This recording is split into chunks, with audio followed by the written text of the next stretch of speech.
Welcome back to our channel. In today's tutorial, I'm going to show you how to invite people on your Facebook event.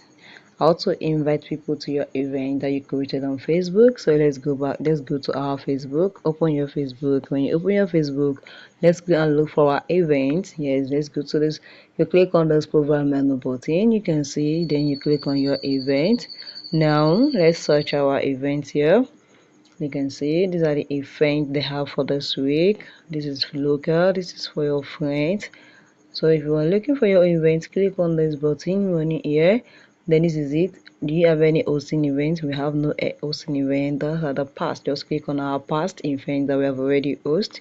So you can click on anyone here to invite. So let's do this now. Let's click on our happy day. How do we invite? Just click on this manage.